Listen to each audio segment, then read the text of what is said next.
어제 저희 부활주일 예배 드리고 보니까 역사문화연구회에서 같이 해설사로 지금 주민 상자포 사시는데 어, 어제 오셔서 예배를 같이 드렸다고 하시더라고요.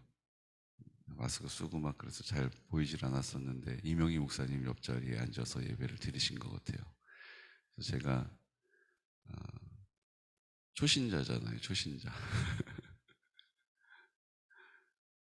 예배 설교 말씀 잘 들었다고 이렇게 카톡을 보내오셨더라고요. 그래서 아이고 어쩐대요.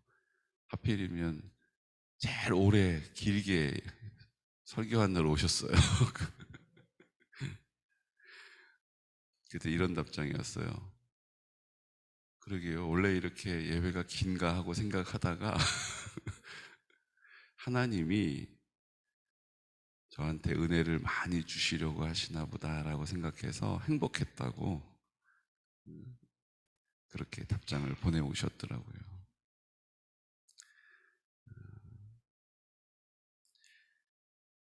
우리 하나님 앞에서는 절대 시간이 없는 거예요.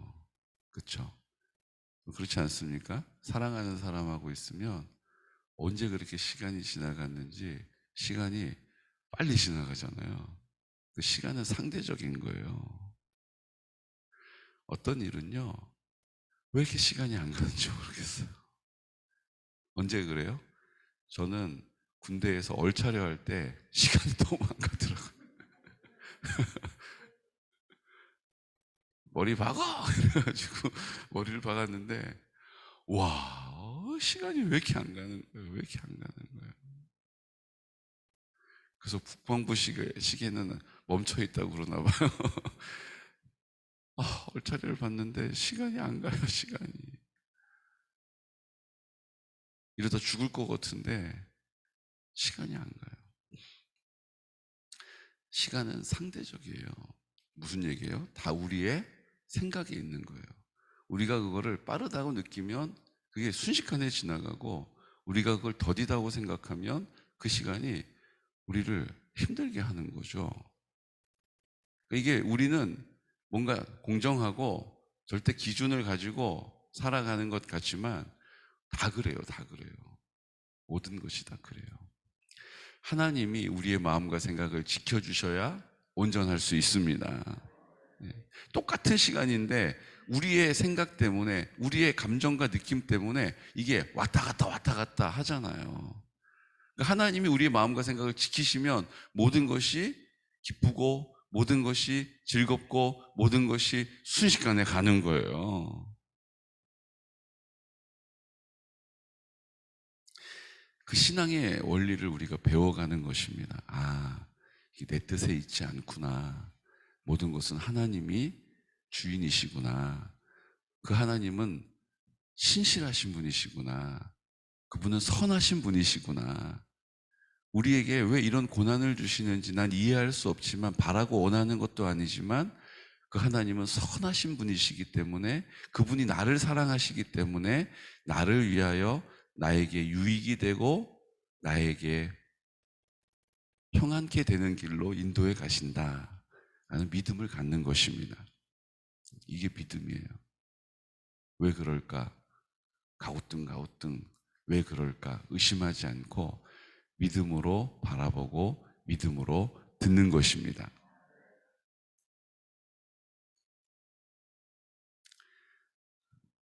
어제 우영민 집사님하고 통화를 한참 했는데 집사님이 이제 생생하게 얘기를 해주시더라고요. 이제 그 항암 주사를 딱 꽂고 괜찮다 생각했는데 이게 딱 뒤를 돌아서는데 갑자기 현기증이 나면서 그냥 쓰러져 버렸다 이렇게 얘기를 하시더라고요. 항암 주사가 몸에 안 맞는 거예요. 근데 얘기를 들어보니까 항암 주사가 또 종류가 있겠지만 대부분 이제 그 맞았던 항암 주사를 맞아야 한다라고 얘기를 하시더라고요. 그러니까 하나님께서 우리가 하나님 앞에 최선을 다하는 거예요. 하나님 뜻이 어디인지 알 수 없으니까. 만약에 제가 그 똑같은 상황이 된다면, 아유, 난 믿음으로 기도하고 하나님 앞에서 해결받겠다. 모든 치료를 거부하고 기도원에 올라가는 것도 방법이겠죠. 그렇죠?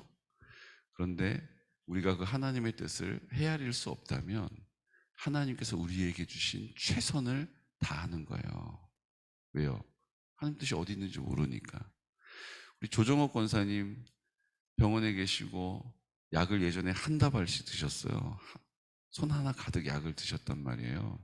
근데 기도하시고 하나님 앞에 요단강 건너가는 심정으로 매달려서 하나님의 이름을 부르고 하나님의 은혜를 구하고 그러던 중에 하나님께서 마음의 믿음을, 담대함을 주셨어요. 그래서 그날 가지고 계셨던 약 다 쓰레기통에다 넣어버리시고 약 안 드시겠다고, 거기 안에 고혈압 약도 있고요, 한 번 먹으면 끊으면 안 된다고 했던 너무 많은 약들이 있었거든요. 저도 목사로서 염려가 돼서, 권사님 이렇게 극단적으로 하시는 건 아닌데 이렇게 막 좀 좋게 좋게 말씀을 드려도 권사님이 아니라고, 하나님이 그렇게 말씀하셨다고 그러고 약을 딱 끊어버리셨어요. 그리고 지금 그 약이 없이는 살 수 없다라고, 그래서 약을 드셔야 했었는데 지금 이렇게 건강하게 하나님이 지켜주셔서 새벽에 한 번도 안 빠지시잖아요. 저는 코로나 걸려가지고 일주일 빠졌는데 권사님 한 번도 안 빠지시고 저보다 출석률이 더 좋으세요. 그런 은혜가 임하면 그렇게 할 수 있습니다. 근데 그것이 지금 나에게 허락되어진 것이 아니라면 우리는 우리에게 주어진 상황 앞에 최선을 다하는 거예요. 최선을 다하는 거예요. 그게 신앙적인 거예요. 약을 왜 먹어요? 약 먹어야죠. 코로나 걸렸을 때 저 약 잘 먹었어요. 근데 제 믿음은요, 그 약은 하나님이 나를 위하여서 이 땅에 만들었다고 하는 믿음이에요. 당돌하죠. 그 병원은 하나님이 나를 위해서 세우셨다라는 믿음이에요. 터무니없죠. 근데 그게 제 믿음이에요. 저는 하나님께서 나를 위해 일하고 계신다라고 뻔뻔스럽게 당돌하게 생각하기 때문입니다. 여러분들도 그 담대함을 가지시기를 축복합니다. 나한테 허락하셔서 나를 위해서 준비해 놓으신 것이니까 하나님 감사합니다 라고 먹는 거예요. 하나님, 저 의사 선생님 저 때문에 열심히 공부해가지고 저 병원 돈 많이 들여가지고 세웠는데, 지어놨는데, 개원했는데 제가 가서 하나님 감사함으로 하나님의 은혜를 누리겠습니다. 그리고 저 기도하고 그 의사 선생님 만나요. 그게 믿음이에요. 아유, 믿음 없이 뭐 약을 먹어. 믿음 없이 무슨 병원을 다녀. 아니라고요. 그런데 하나님이 특별한 은혜를 주시면 우리가 그 약을 끊을 수도 있어요. 그 치료를, 연명을 우리가 거부할 수도 있어요. 하나님이 인도하시면 그렇게 되는 거예요. 그래서 중요한 게 뭐예요? 우리가 그 하나님의 뜻을 잘 헤아려 아는 것입니다. 하나님이 나를 어떻게 인도해 가시는지를 여쭙고 그 하나님의 인도함을 받아서 가는 거예요. 그 자신이 없으니까 우리는 늘 뭐예요? 안 돼, 못해, 염려하고 근심하는 거예요. 길을 잃어버린 것처럼 고아와 같이 두려워하면서 어쩔 줄을 몰라 하는 거예요. 주님 앞에 아뢰시기를 축복합니다. 그럼 성령님이 우리를 이렇게 인도해 가셔요. 내 방법으로 아닐 때가 훨씬 많고요, 내가 정해놓은 시간이 아닐 때가 훨씬 많아요. 그래도 우리는 믿음으로 그 길을 가는 것입니다. 오늘 사도 바울도 마찬가지예요. 하늘에 3층천을 올라갔던, 천국 보고 온 거예요. 하나님과 그렇게 가까웠던 사도 바울, 그래서 13편의 성경을 기록했던 사도 바울도 오늘 고린도후서 말씀을 보십시오. 고린도 교회에 우상 숭배하고 윤리적으로 타락하고 음란한 일들이 횡행한다라는 이야기를 듣고 막 가슴을 치는 거예요. 아유, 내가 1년 반 동안 있으면서 하나님 개척하게 하신 그 고린도 교회 어떻게 하면 좋아, 어떻게 하면 좋아. 그리고 거기를 가야겠다라고 마음을 먹고, 근데 먼저 가기 전에 편지를 썼어요. 그게 고린도 전서예요. 책망하기도 하고 하나님 뜻이 아니라고 권면하기도 하고 근데 편지를 써서 보냈는데 그들이 변하지를 않는 거예요. 아하. 그들이 그냥 고집스럽게 자기의 방식으로 하나님을 믿는 거예요. 몸은 교회에 나와 있지만 그 마음과 생각은 온통 세상에 물들어 버린, 세상의 방식으로 살아가는 고린도 교회가 돼버린 거예요. 사도 바울이 그 고린도 교회를 방문하려 하였으나 길이 막혔어요. 그래서 편지를 씁니다. 그게 두 번째 편지예요. 눈물의 편지를 써서 보내요. 그런데 아무 소식이 없는 거예요. 얼마나 답답했겠어요. 여러분, 하나님과 이게 가까운 분이라면 내가 이렇게 보냈으니까 지금 고린도 교회는 이런 일들이 일어나고 있겠지. 아, 주님 감사합니다. 할렐루야. 이래야 되는 거 아닙니까? 그런데 막 답답한 마음에 어떻게 됐나? 근심이 그 마음에 엄습해 오는 거예요. 만약 이 두 번째 편지를 받고도 그들이 돌이키지 않는다면 어떻게 하지? 내가 간들 무슨 소용이 있을까? 어떡하지? 생각이 막 번져가고 그 마음에 낙심이 막 찾아오는 거예요. 그때 디도가, 그 편지를 가지고 갔던 디도가 돌아옵니다. 뭐라고 얘기해요? 사도 바울 선생님, 고린도 교회 성도들이 회개하고 돌이켰습니다. 그들이 회개하고 눈물로 주님 앞에 돌아왔습니다. 라고 기쁜 소식을 전하는 거예요. 그 편지를 받고 다시 고린도 후서 편지를 써서 고린도 교회에 지금 보내는 장면이 오늘 이 기록입니다. 기가 막힌 말씀이죠. 돌이킨 사람들에게 사도 바울의 마음을 담아서 편지로 보내는 거예요. 사도 바울이 뭐라고 얘기합니까? 8절 말씀 우리 함께 볼까요? 고린도후서 7장 8절 말씀. 그러므로 내가 편지로 너희를 근심하게 한 것을 후회하였으나 지금은 후회하지 아니함은 그 편지가 너희로 잠시만 근심하게 한 줄을 알미라. 내가 지금 기뻐함은 너희로 근심하게 한 까닭이 아니요 도리어 너희가 근심함으로 회개함에 이른 까닭이라. 너희가 하나님의 뜻대로 근심하게 된 것은 우리에게서 아무 해도 받지 않게 하려 함이라. 아멘. 그리고 뭐라고 얘기하세요? 10절.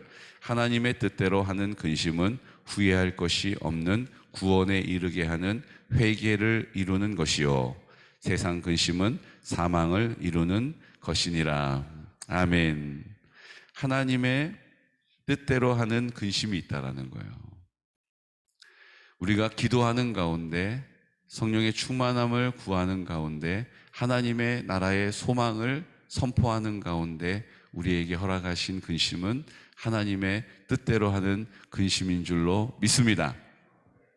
얼마나 감사해요. 우리 우영민 집사님, 문지연 집사님, 참 지금까지도 하나님의 은혜로 그 가정이 살았잖아요.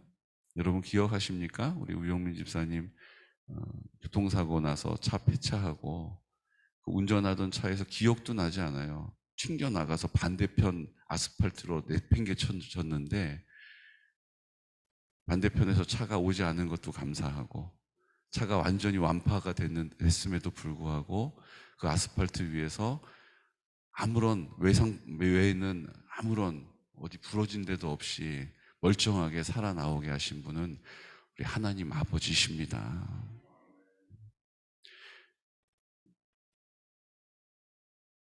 경찰도 이 사람 죽었어요? 이렇게 물어봤다고 하시더라고요. 근데 멀쩡하게 이렇게 살아나오게 하셨잖아요. 하나님이 하시는 은혜를, 하나님이 하시는 구원을 이미 그 가정 가운데 나타나고 내고 계셨다라는 거예요. 그런데도 우리가 암입니다. 그러니까 그런 은혜는 기억이 나질 않고 어떡하나 절망이 찾아오는 거예요.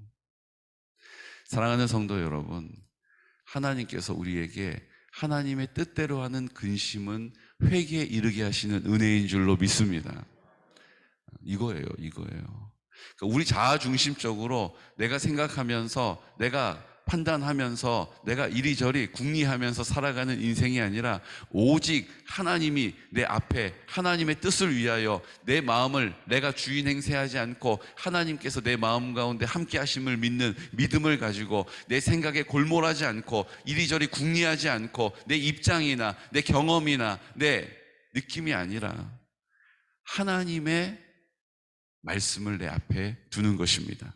하나님의 뜻을 내 앞에 두는 거예요. 하나님의 뜻이 무엇입니까? 하나님의 나라가 나에게 허락하신 그 모든 공동체가 하나님의 나라로 회복되어지는 것입니다.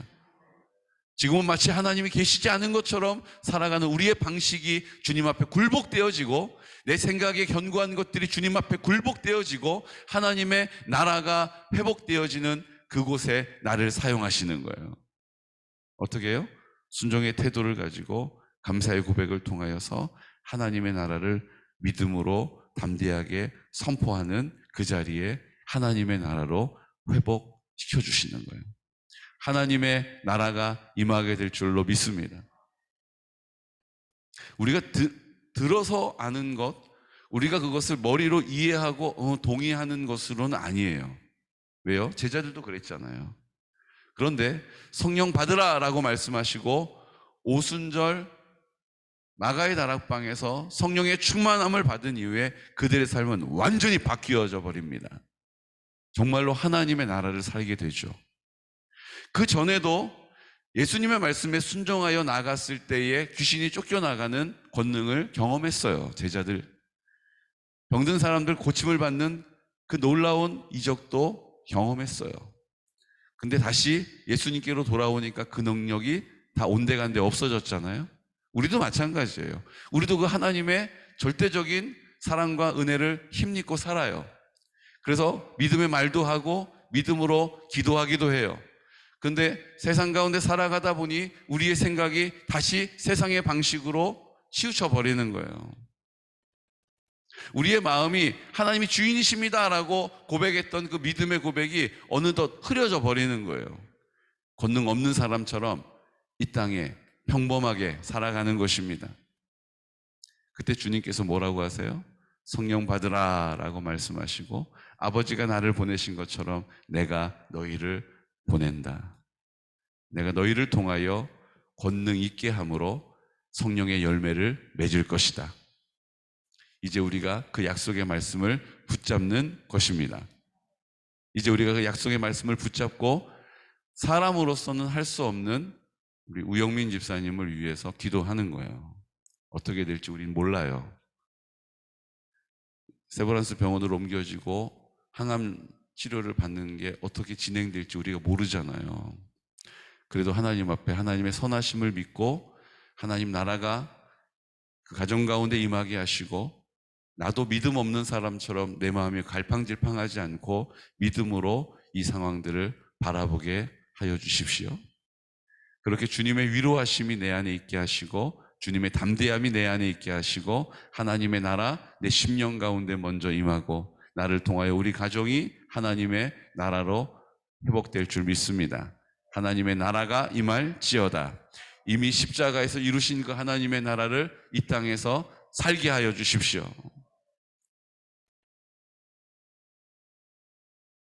애걸복걸하고 하나님 나라 살아야 되는 데가 아니라 당당함으로 우리의 신분이 변화된 것을 누리게 되는 것입니다. 여러분 당당하십시오. 담대하십시오. 그리고 입을 열어 하나님의 이 선하심을 하나님의 뜻대로 하는 근심은 후회할 것이 없는 구원에 이르게 하는 회개를 이룬다라고 말씀하셨기 때문이죠. 세상이 주는 근심은 사망으로 가는 것이라고 말씀하십니다. 그리고 우리에게 11절 말씀 우리 함께 선포할까요? 보라 하나님의 뜻대로 하게 된 이 근심이 너희로 얼마나 간절하게 하며 얼마나 변증하게 하며 얼마나 분하게 하며 얼마나 두렵게 하며 얼마나 사모하게 하며 얼마나 열심히 있게 하며 얼마나 벌하게 하였는가. 너희가 그 일에 대하여 일체 너희 자신의 깨끗함을 나타내었느니라. 아멘. 그 고난으로 말미암아 어떻게 된다고요? 하나님 앞에 반납하고 반납하고 굴복하고 굴복하고 쪼개고 우리가 깨끗함을 입게 된다는 거예요. 이제 주님이 나를 통하여 마음껏 역사하실 수 있는 자격을 얻게 된다는 것입니다. 내가 믿음으로 행한다 하면서도 여전히 내 생각에 골몰한 것들이 우리를 막 이끌어 붙잡지 않습니까? 막 끌지 않습니까? 근데 여러분, 그것도 할 수 없는 상황이 된, 아무것도 할 수 없는 상황이 된 그때가 하나님이 역사하시는 자리라는 거예요. 그러니까 우리가 그 고난을 당하지 않고도 내가 그런 마음으로 주님께 나아갈 수 있다면 이것이 은혜이죠. 이게 은혜예요. 그런데 그 고난을 당하는 것도 버금가는 은혜라는 거예요. 왜요? 하나님 뜻대로 하는 근심이기 때문이죠. 우리가 기도하고 있는 공동체 안에서 주님께 드려지는 믿음의 고백이기 때문입니다. 사랑하는 성도 여러분, 오늘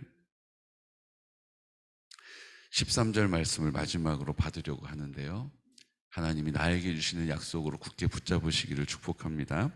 이로 말미암아 우리가 위로를 받았고 우리가 받은 위로 위에 디도의 기쁨으로 우리가 더욱 많이 기뻐함은 그의 마음이 너희 무리로 말미암아 안심함을 얻었습니다. 아멘. 여러분, 안심하게 해주실 줄로 믿습니다. 안심하게 해주시겠다라고 말씀하신 거예요. 결국 하나님 뜻대로 하는 근심이 있고, 그 근심은 구원을 이루게 하는 회개함에 이르게 하는 것이요, 세상의 근심은 사망인데 우리 안에 하나님께서 그 근심하게 한 일들로 말미암아 우리를 깨끗하게 하시고, 그 깨끗한 우리에게 뭘 주신다고요? 평안과 안심과 위로를 공급하신다라는 거예요. 여러분, 이게 오늘 약속의 말씀이요, 사도 바울이 그가 삼층천을 바라보는 은혜를 입었으나 그의 생각과 마음으로 인하여 갈팡질팡할 때에 주님께서 그 근심을 어떻게 하셨어요? 바꾸어 주신 거예요. 하나님에 대한 감사로 바꿔주시고 기쁨으로 바꿔주시고, 하나님이 함께 하시니 안심할 수 있다라고 고백하게 하신 줄로 믿습니다. 여러분, 우리는 사도 바울처럼 믿음의 사람 아니잖아요. 근데 주님 앞에서는 다 똑같아요. 하나님 앞에 믿음으로 입을 여는 사람에게 천지창조의 역사를 허락하시는 것입니다. 없는 것을 있게 하시는 능력을 힘입게 하시는 거예요. 여러분, 이제 우리가 그 주님이 아버지가 나를 보내신 것처럼 내가 너희를 보낸다라고 말씀하시는 그 주님의 뜻이, 성령 받으라 라고 말씀하신 말씀 앞에 순종하는 우리 앞에 펼쳐지게 될 것입니다. 펼쳐지게 될 거예요. 저는 그 소망을 가지고 그 믿음을 붙잡기로 결정합니다. 여러분들도 그 믿음을 함께 붙잡고 담대하게 그 믿음의 길을 걸어가시겠습니까? 걸어가시겠습니까? 아멘. 아멘. 주님이 우리의 이 믿음의 고백을 책임져 주실 것입니다. 이 시간 다 같이 기도드릴 때, 주님, 우리가 원하지 않지만 근심하게 되는 일들이 있습니다. 그때 우리는 우리의 믿음이 흔들릴 때도 있고, 우리가 하나님 앞에 의심할 때도 있습니다. 하지만 하나님의 뜻 앞으로, 하나님의 뜻 안에서 하는 근심은 구원에 이르게 하는 회개함에 이르게 되고, 그 근심으로 말미암아 우리가 안전함을 잊게 된다라고 말씀해 주셨습니다.